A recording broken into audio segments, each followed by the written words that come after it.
Hi, my name is Daniel. I really love movies, and today I'm going to rank the entire Wrong Turn franchise from the worst to the best. So, growing up in Tennessee, these movies were a staple and a family favorite. Especially with all the woods we had around there, these movies kind of hit home. They're fun, they're scary, and above all, pretty gruesome. These were right in the middle of the Saw and Final Destination craze of the mid-2000s, and felt like way more sleazy versions of the Texas Chainsaw Massacre movies. So, how do I rank them? Well, this is just my opinion. I'd love to hear yours down in the comments, but without further ado, here's mine. In last place is going to be Wrong Turn 6, Last Resort. And Last Resort it was.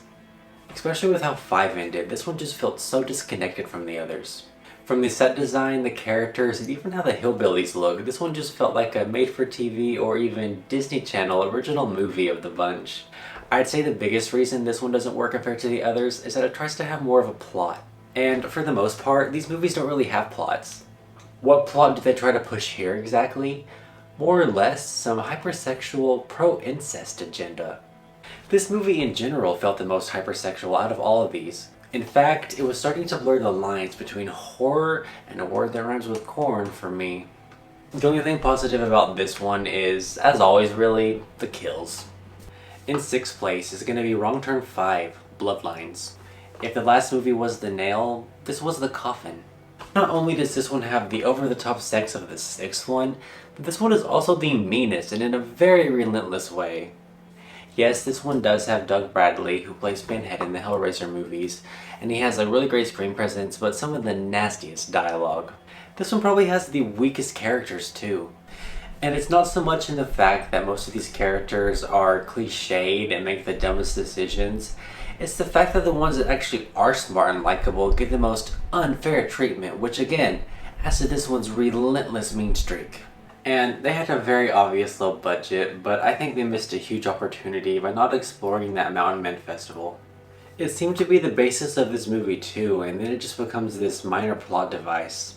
This was just another one set in the woods, disguised with the police station. In 5th place is going to be the Wrong Turn reboot from 2021. I wasn't necessarily blown away, but surprised by how much I ended up liking this one. Especially when it's like Wrong Turn 6, where it tries to have more of a plot, which is why I wasn't in the biggest rush to watch this one, to be honest. And of course, reboots are always hit or miss, and mostly miss. However, the plot here actually worked. It was very interesting and pretty thought-provoking. At the same time though, it just lacks the fun, the gore, and even the grittiness that I like so much about the others. Still, I love how they remember their roots and how, even though it's paced a little weird, it keeps you on your toes up until this very all over the place I love it ending. In 4th place is going to be Wrong Turn 3, Left for Dead. This one's usually a lot lower, if not the lowest on people's lists. It's probably the weakest in terms of effects, which are the most cartoony, and it has pretty weak characters, similar to, if not worse, than the ones in Wrong Turn 5. The difference here, however, is that it doesn't want you to root for them. What I like the most about this one is how much of a popcorn movie it is. This one's probably the most safe, while still being very fun. And yes, I know the point of horror is that it's not supposed to be safe, but here it works and it's different because, like I've been saying, these movies can be very mean-spirited.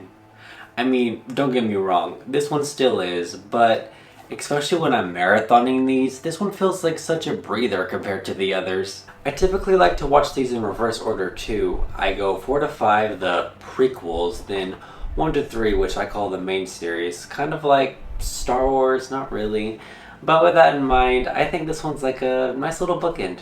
In 3rd place is going to be the original Wrong Turn. This is a very simple backwoods slasher movie, and it knows it. It has a simple setup with simple characters, played by a great cast, against the not-so-simple threat of a deformed hillbilly family of 3 mutant brothers who are each very distinct. While it's pretty tame compared to the others in terms of the deaths, like a lot of horror originals or franchises like this that become known for their over-the-top gore, this one finds plenty of strength in what this franchise is the strongest in, and that's practical effects.